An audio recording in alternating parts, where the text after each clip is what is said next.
Bienvenidos y bienvenidas al podcast Palabra Crítica de Antónima. Estamos hoy con el profesor Juanjo Bané.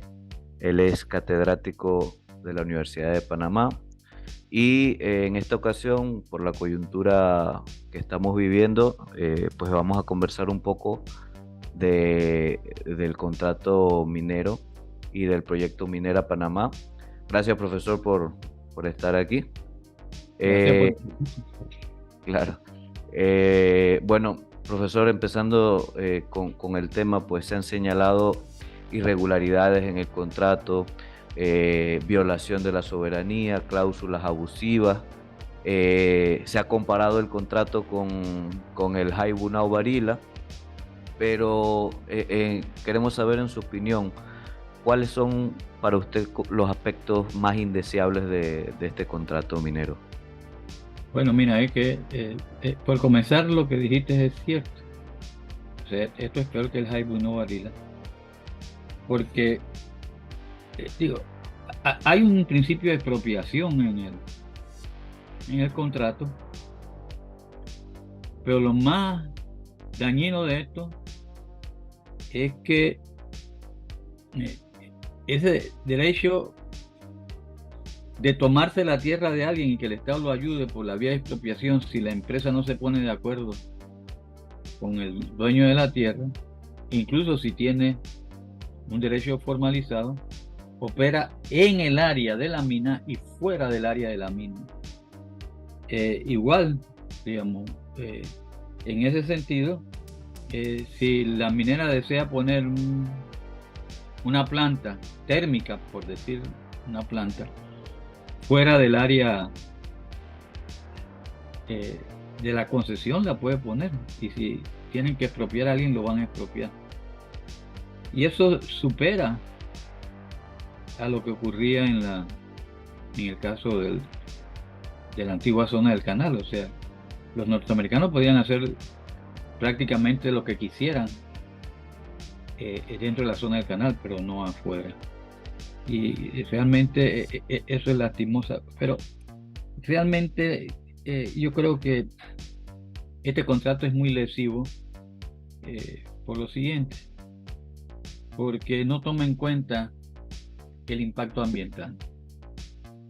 Yo no sé cómo hicieron el estudio de impacto ambiental, pero lo cierto es que la minería a cielo abierto de la magnitud que hay ahí y con minerales de baja ley, que implica eh, sacar mucho material, lo cierto es que se va a producir necesariamente una contaminación de las aguas. Y esa contaminación de las aguas va a ser inevitable. Va a ser inevitable porque cuando el agua toca los minerales pesados, se produce una contaminación que mientras ese contacto de agua y estos minerales pesados se esté dando, va a seguir la contaminación. Eh, y ahí hay un problema bien claro, para dar un ejemplo. O sea, esas minas a cielo abierto son un gran hueco y ese hueco va bajando, bajando, bajando, bajando para seguir retirando material. Y creo que todo el mundo lo ha visto en la foto y en los videos. Pero lo que ocurre es que a la larga o a la corta, el, el hueco donde están trabajando, o sea, en el fondo, ya está por debajo del nivel del manto freático. Entonces ahí está entrando agua todo el tiempo, produciendo el efecto ese de contaminación, que después va por distintas vías a las fuentes hídricas y se reparte. Eh, y incluso hay un problema. ¿Y qué va a pasar cuando... sí, alguien me puede contar, ve que ahí se vive bombeando agua para poder trabajar? Y no lo dudo, pero se va a dar de todas maneras la filtración del agua y va a producir el fenómeno que estoy señalando. Pero, ¿y qué pasa cuando se cierra la mina? ¿Quién va a ponerse a bombear el agua? Y esto va a terminar siendo, qué sé yo, por decirlo de alguna manera, hasta un poco grosero, va a ser un charco. totalmente contaminados. Pero ese es un área de lluvia y ahí pues hay una tina para recoger ese material. Y llama la atención de cómo se ha hecho esto, que esa tina donde van a parar esos materiales con agua, eh, parte de ella incluso la hicieron fuera del área concedida en el contrato original, llamémoslo así. Y ahora lo que están es moviendo el lindero, ampliando en ese punto el área de concesión para que quede adentro. Pero ahí viene el problema de la lluvia. O sea, esas tinas de oxidación, realmente cuando llueve, y como llueve en este país copiosamente, y, y con estas lluvias nuevas que provienen de la llamada del super niño, bueno, es una cuestión de una alta probabilidad, por ponerlo de alguna manera, que se rebalse. Bueno, cuando se rebalse, eso va a correr a los arroyos, a los ríos, y va a venir el problema de la contaminación. Y además, bueno, tendríamos que ver, ahí se usa cal, la cal es bastante tóxica. Entonces me pueden decir más que los trabajadores van a usar su trompa, pero en el calor que hace ahí va a ser difícil que el trabajador pueda seguir trabajando con la trompa. Y además, y eso es tan fino que se va a colar, va a haber problemas, ¿verdad?, de contaminación. Y en el fondo va a haber problemas de pérdida de vida. Y cuando uno habla de pérdida de vida parece un problema, no hay ningún método lógico para calcular el valor de una vida. Sí, hay esas cosas que hacen los economistas, decir, bueno, cuánto ganaría esta persona durante su vida y lo actualizamos con una tasa de interés. Pero eso no es, eso es falso, porque la vida no se puede reponer. Y, ¿verdad? Entonces aparecen lo que nosotros llamamos costos inconmensurables. Y por ser inconmensurables son infinitos. Y lo mismo pasa con, con los ecosistemas.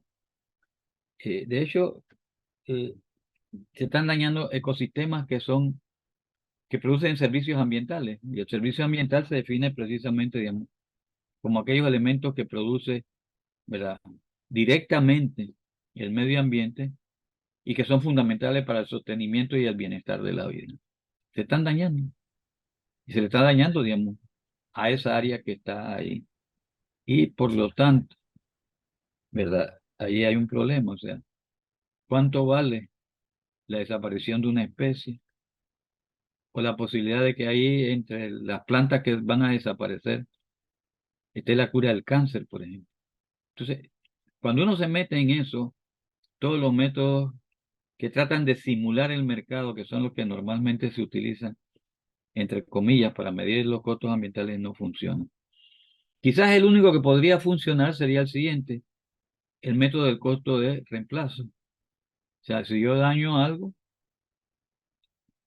digo, debo reemplazar el costo del daño que hice. Pero, ¿cómo recuperar? ¿Qué vamos a hacer con el hueco?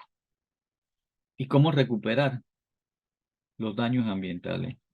O sea, uno se puede poner a reforestar externamente, pero realmente el mismo daño a los ecosistemas que están ahí, eso no tiene forma de ser pagado. Y por eso nosotros estamos señalando, o sea, desde el punto de vista de nosotros, que el problema no es si van a dar, y podemos hablar después de eso, unos centavos más o unos centavos menos, sino que realmente a Panamá y a ningún país le conviene, digamos, este tipo de minería a cielo abierto, porque los costos humanos, sociales y ambientales prácticamente son inconmensurables. Y eso, lastimosamente, no se está tomando en cuenta. Profesor, en ese sentido, hemos visto pues que para ciertos sectores la discusión no es solo sobre el contrato minero, es sobre la minería como alternativa para el desarrollo, que es lo que están impulsando las élites económicas, el poder económico y esta nueva élite representada sobre todo por sectores como los de Gaby Carrizo y ciertos sectores del PRD. Por qué usted cree que surge en los últimos años este interés por la minería y por qué sectores del poder económico insisten tanto en que se adopte esta actividad en Panamá? Bueno, mira, lo que pasa es que detrás de esto hay un proyecto que no es un proyecto nacional, pero eh, es un proyecto incluso que viene de afuera. Y lo que no lo estamos enfrentando en este momento es, espera, es incluso una forma que viene de fuera. Yo te puedo decir, por ejemplo, lo siguiente. Si uno lee el último, no es el informe, es el informativo de lo que se llama el, eh, la consulta que hace anualmente el Fondo Monetario, se llama consulta del artículo cuarto, que vienen y entonces dicen más o menos qué vieron, ¿verdad? Qué se ve en el país, ¿verdad? Entonces, uno encuentra en ese documento, uno lo puede bajar. Ahí dicen que, bueno, que Panamá le ha ido bien después de la recuperación de la pandemia, pero entonces señalan lo que el Fondo Monetario Internacional llama los peligros de que siga el proceso económico en Panamá. Y de hecho, digamos, entre los peligros que anotan, ¿verdad?, la posibilidad que por falta de acuerdo se interrumpa, esa es la palabra que usan, se interrumpa la producción de la minería. Es decir, que detrás de todo esto está un proyecto que comparte los sectores económicos internos, un proyecto de sumarle al, al estilo de desarrollo que tenemos ahorita, que es un estilo transitista, ¿verdad?, ponerle al lado o junto lo que sería, de hecho, eh, ya un proyecto extractivista. Y centran la idea del crecimiento de Panamá en eso. O sea, como quien dice, "Mira, es lo típico en Panamá, pero antes se hacía básicamente con nuevas exportaciones de servicios. Estaba el canal, después vino la zona libre, ¿verdad? Después vino el centro financiero, ¿verdad? Los puertos, pues, empezaron a jugar un papel también. Y era una colección de enclaves, pero de servicios de exportación. Ahora, están moviendo este asunto hacia, ¿verdad?, nuevos enclaves, que serían los enclaves mineros. Y de hecho, pues a los organismos financieros internacionales y al capital transnacional le interesa mucho, ¿verdad?, no tanto si hay empleo, sino actividades que generen divisas para poder, digamos, enfrentar ahora y en el futuro la deuda externa. Y, ¿verdad?, la pregunta que me hiciste es, ¿y por qué los sectores internos? Bueno, los sectores internos porque realmente, digamos, se conforman con ser socios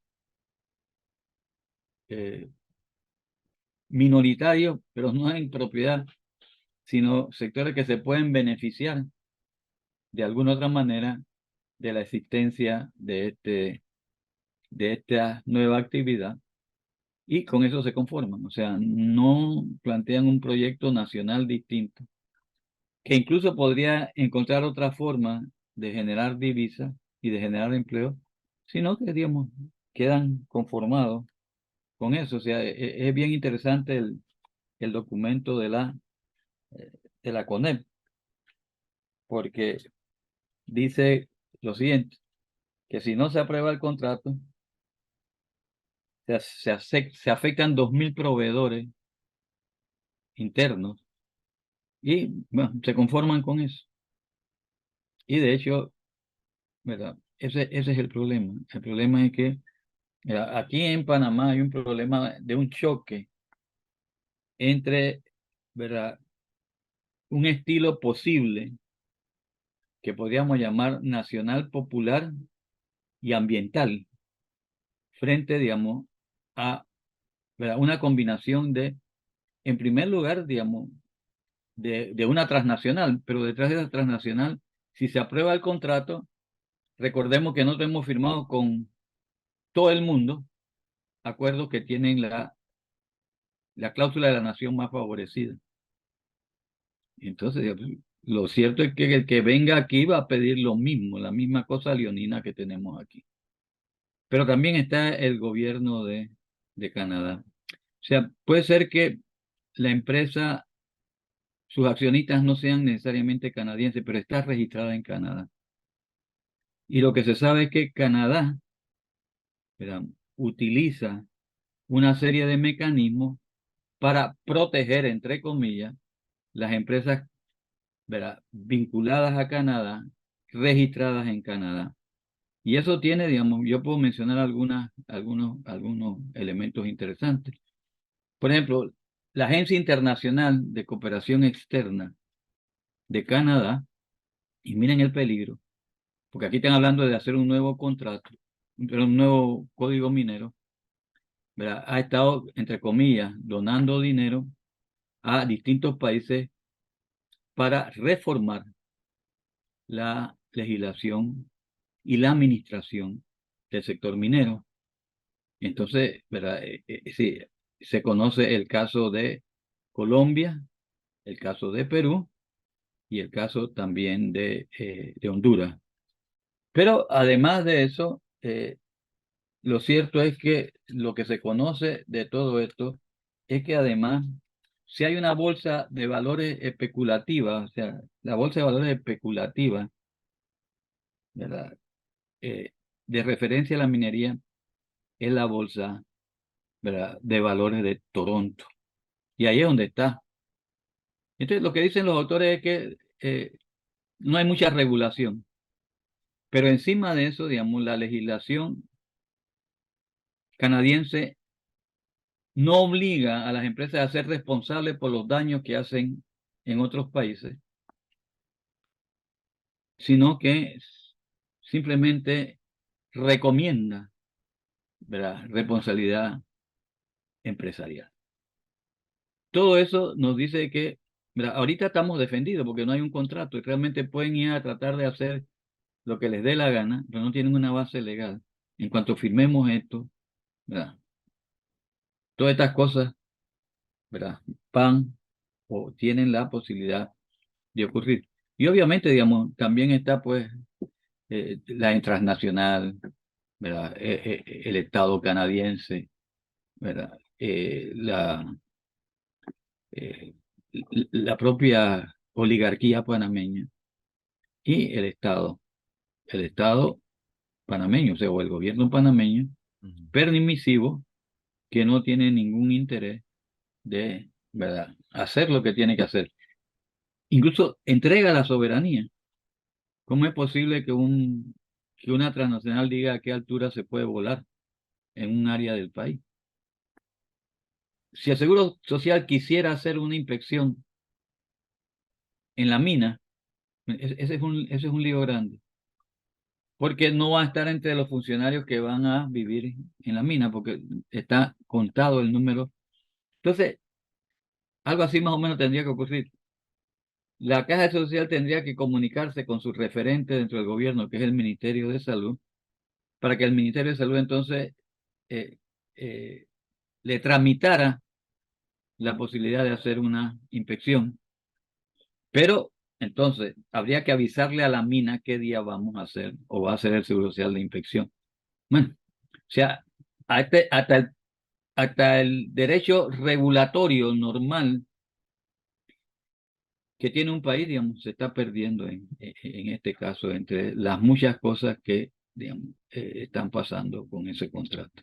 Sí, es totalmente un enclave, o sea, realmente es lo que, y de hecho no lo es solo con este contrato, sino que lo ha sido desde que First Quantum asumió pues el comando del proyecto. Y profesor, en ese sentido, o sea, la empresa ha hablado mucho, ha hecho una publicidad extensiva sobre su papel en el desarrollo del país, y hay algo que mencionan, sobre todo en las transcripciones de sus, de sus estados financieros, cuando ellos hablan a los inversionistas, que es este argumento de que Panamá está formando parte con la producción de cobre de lo que es la transición energética, porque supuestamente se necesita mucho cobre para el tema de la transición energética. Ellos hablan de que Panamá produce el 1,5% del cobre de todo el mundo. Esto es tomado de información de la mina. Ahora, ¿cómo usted valora este argumento de la transición energética y de nuestro papel supuestamente en este proceso? Bueno, en la medida que la transnacional dice eso, habría que referirnos al dicho castizo de que en casa de herrero cuchillo de palo. Porque, ¿verdad? Para producir cobre se necesita mucha energía, una gran cantidad de energía, energía eléctrica, combustible, etcétera. Y lo que llama la atención de cómo está la situación ahorita en Panamá, perdón, en el caso de la minería, mira, resulta ser lo siguiente, resulta ser que la electricidad que actualmente está generando la mina, la está generando con carbón. Y de hecho todos sabemos que el carbón es el más sucio de los combustibles fósiles. Pero, ¿verdad? Yo creo que además de eso hay otro elemento donde se nota pues eh, la incapacidad del gobierno de ejercer alguna soberanía sobre la estructura eh, energética del país. Porque con muchos bombos y platillos se anuncia en el contrato de que la minería va a ser o se va a dar en un proceso de reducción de carbono. O sea que la misma mina va a estar, ¿verdad? De hecho, sometida a un proceso de descarbonización, como lo llaman. Pero cuando uno lee el texto, ¿verdad? Lo que dice aproximadamente es lo siguiente, de que la minería hará esfuerzos por avanzar en ese proceso de descarbonización, ¿verdad? Cuando sea comercialmente, cuando sienta que es comercialmente adecuado. Entonces, bueno, ahí está el problema, porque no es el Estado diciendo, ve, hay que bajar, sino que cuando la minera sienta que es conveniente, ¿verdad? Hacerlo, porque es rentable, lo hace, si no, no lo hace. Sí, bueno, de nuevo vamos al tema de que el país pierde incluso esa capacidad que tiene cualquier país de poder diseñar su estructura energética. Y entonces, en otra parte, eh, el contrato dice algo así como, bueno, trata de listar cuáles serían las vías de descarbonización. Y bueno, menciona la hidroeléctrica, menciona la eólica, pero también dice, ¿verdad?, el gas natural. Y lo importante aquí es que se entienda que el gas natural sigue siendo un combustible fósil y que genera dióxido de carbono. Si bien es cierto que puede generar menos dióxido de carbono, que sé yo, que el búnker o que el diésel, lo cierto es que lo genera. Entonces, ¿verdad? Esa es la falsa descarbonización que se le permite a la mina, pues se le incluye dentro de lo que ellos podrían hacer como elemento de descarbonización. Y además recordando de que el gas y este problema del medio ambiente hay que verlo a nivel global, se produce con un proceso muy sucio, que se conoce como fragmentación bituminosa o más conocido como el fracking, que es un proceso de inyectar agua con un montón de químicos, ¿verdad?, al suelo para romper la roca y suelte el gas. Entonces digo, bueno, creo que si estamos hablando de la transición energética tenemos que hablar de estas cosas, pero más aún, ¿verdad? Yo creo lo siguiente, eh, habría que tomar en cuenta otros dos costos, ya no solo el costo eh, de producir el cobre, sino el costo total de producir un vehículo eléctrico. Y se dice, bueno, que sí, que hay un ahorro porque el vehículo eléctrico en su vida útil va a generar menos carbón,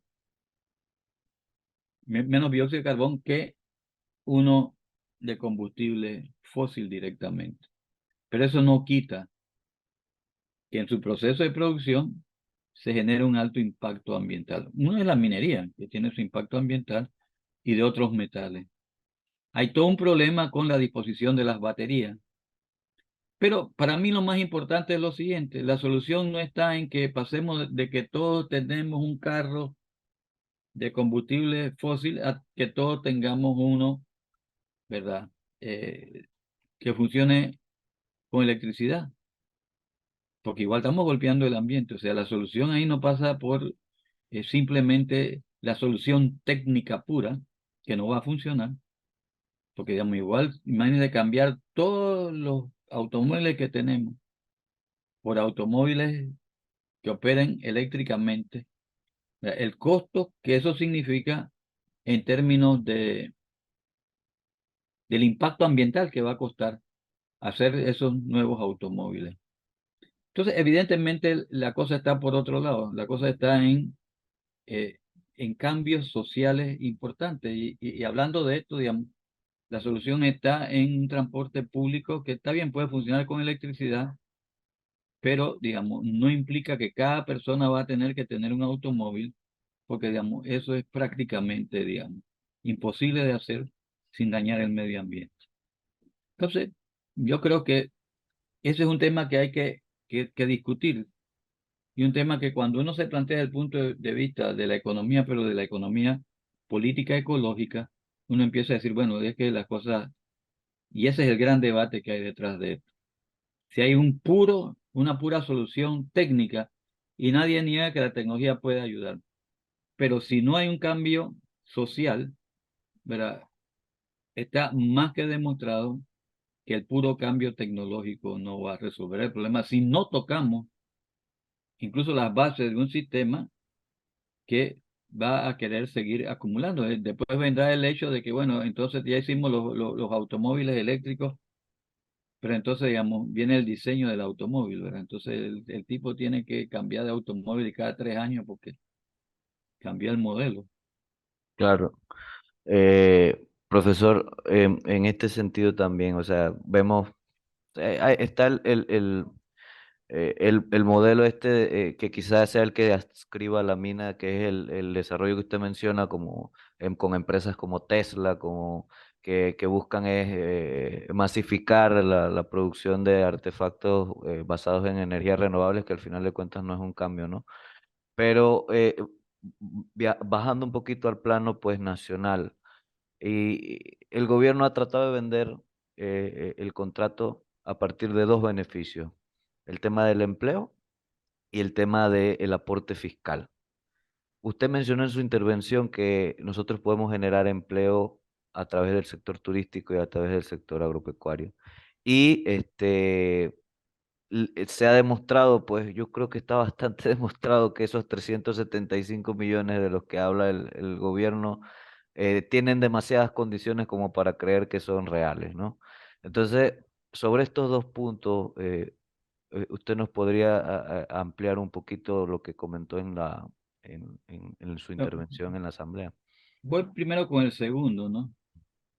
O sea, realmente ni siquiera lo que están haciendo aquí es válido para un economista muy tradicional. Porque, ¿verdad? Uno no puede pensar que es incremento del ingreso descapitalizarse.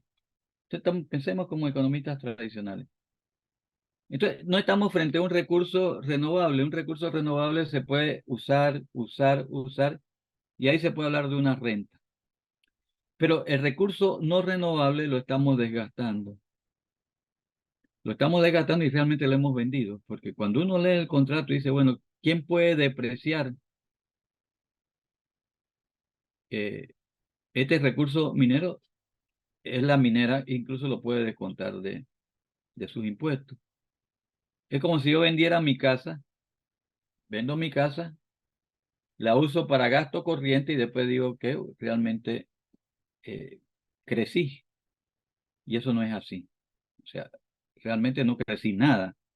Lo que hice fue me descapitalicé e incluso, así lo dice el contrato, ni siquiera se trata de usar esos recursos, ¿verdad? En el concepto de la llamada fórmula del Serafi, que dice que realmente si uno desgasta un recurso no renovable, debería de invertir todo ese dinero para que el día que se agote el recurso tener, digamos, un ingreso semejante al que producía, ¿verdad? Esa actividad. Entonces, ¿verdad? Creo que todo eso de los 375 millones de balboas que ni siquiera están seguros, porque una fluctuación a la baja del precio del cobre, digamos, significaría que la empresa no va a dar ni siquiera eso. Está hecho básicamente por razones propagandísticas. Y es muy claro en el caso del Seguro Social, ¿verdad? Hablan de 190 millones, pero realmente serían como 187,5 millones anuales. Y eso realmente no tiene mucha significación, porque la ley 51 creó un hueco en la caja del Seguro Social que puede ser de 19.000 millones de balboas. Entonces, 187 millones es puramente propagandístico. Y además, ya prácticamente nadie de los que se está jubilando a partir de algún tiempo para atrás se jubila con 300 balboas.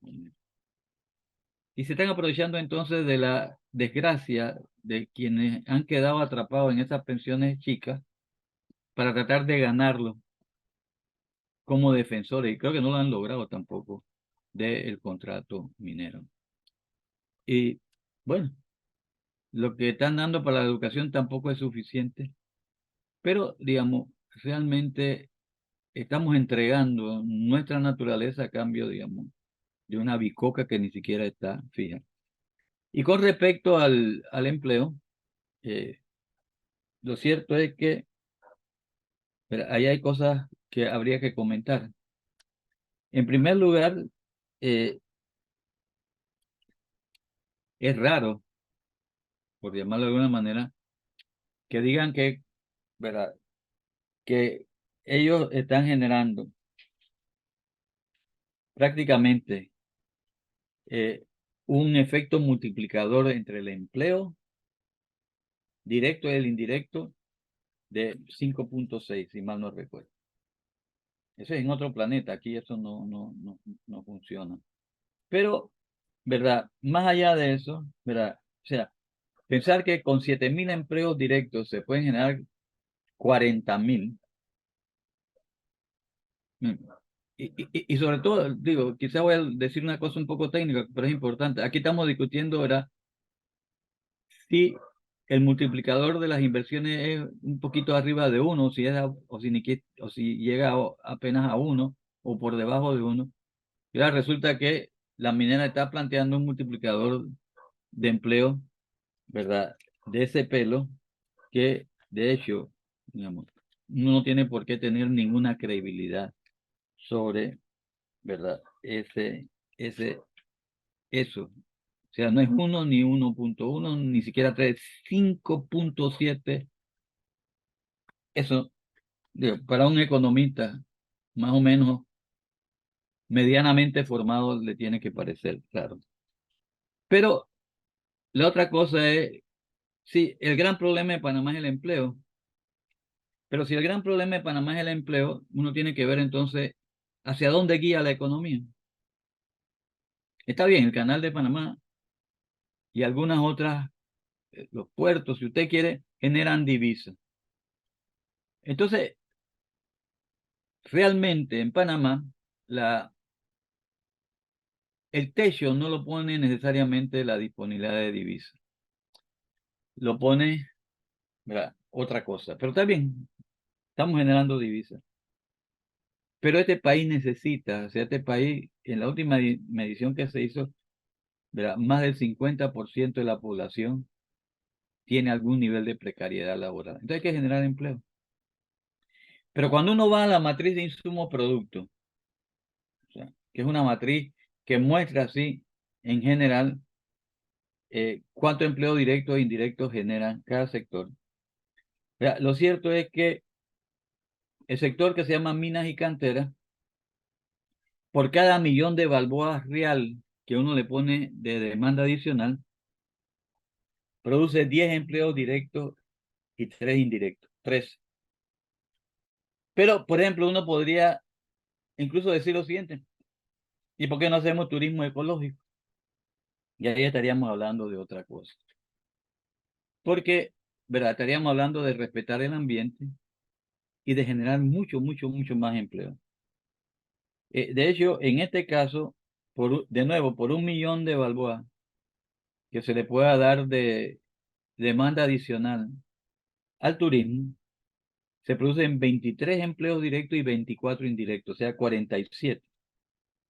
Entonces, si ahora redondeamos, minas y canteras 10, turismo ecológico 47. Entonces, si el problema es resolver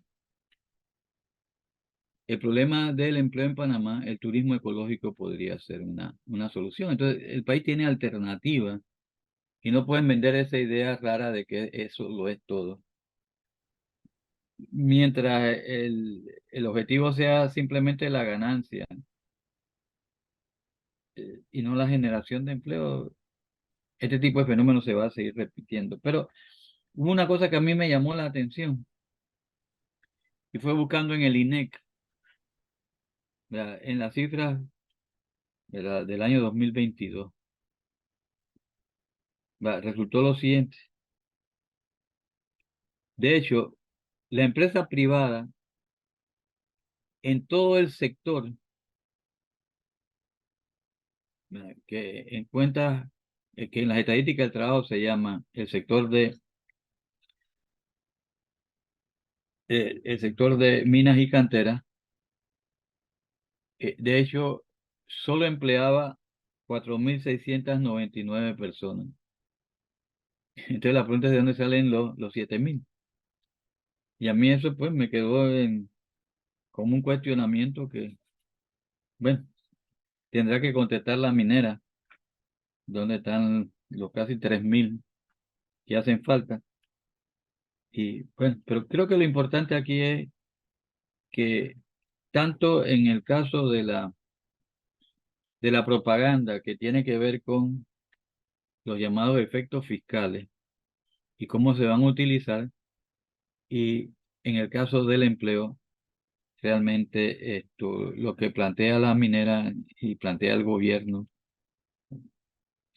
digo, no corresponden a la realidad, ni corresponden a las prioridades reales de la población panameña.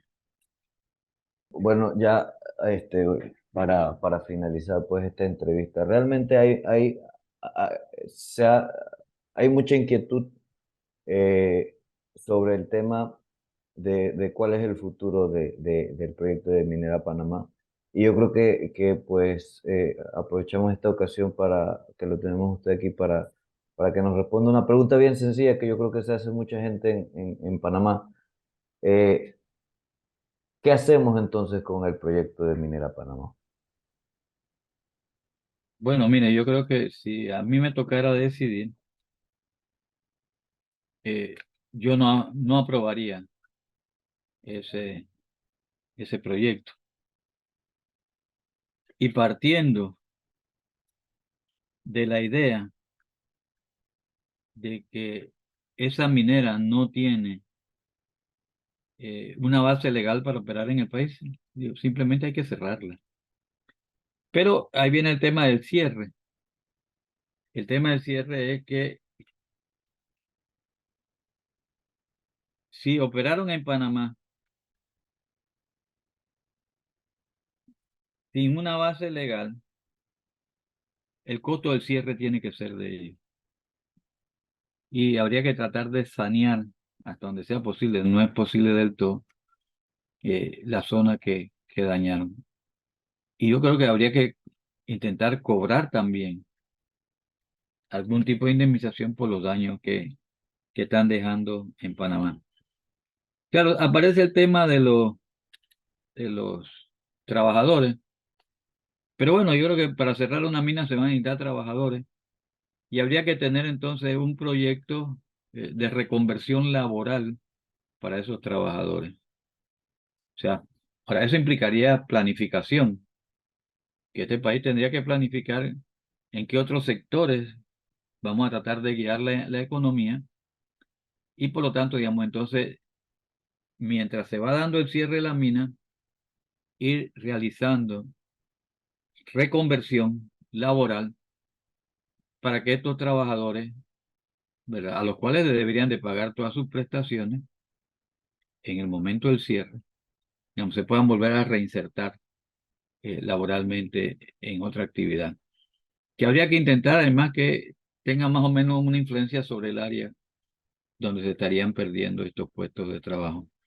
Es un asunto de planificación y bueno, desgraciadamente no se ve así como muy factible, ni que el gobierno no se dé frente a la transnacional, ¿verdad? O que intente hacer, ¿verdad?, una reconversión del área y una reconversión laboral de las personas para que, digamos, no esté la excusa de que se perdió o se va a perder la fuente de ingreso de esas personas. Que a la larga se va a perder, porque suponga que se agota el mineral, se acabó, se va y queda el desempleo. Incluso en ese caso habría que ver qué se hace con esa gente desempleada. Entonces, digamos, y sobre todo que estos no van a capitalizar nada, sino que simplemente se lo van a gastar en gasto corriente, lo cual, como te dije, viola hasta una regla normal de la economía tradicional, pero, digamos, habría que avanzar en la dirección de la reconversión del área. O sea, ahí está el proyecto del Plan Integral de Desarrollo para Colón, donde, digamos, se plantean otras cosas, digamos, un poco tratar de que la ciudad de Colón no sea enclave y la provincia de Colón no sea una colección de enclaves, y ahí podría haber una ruta para la reconversión de esa área y para la reconversión laboral de quienes ahí trabajan. Muchas gracias, profesor, y bueno, gracias a los que nos han escuchado y estén atentos, pues vamos a seguir conversando sobre el tema minero en el podcast de Palabra Crítica de Antonio. Gracias, profesor. Gracias a ti por la entrevista.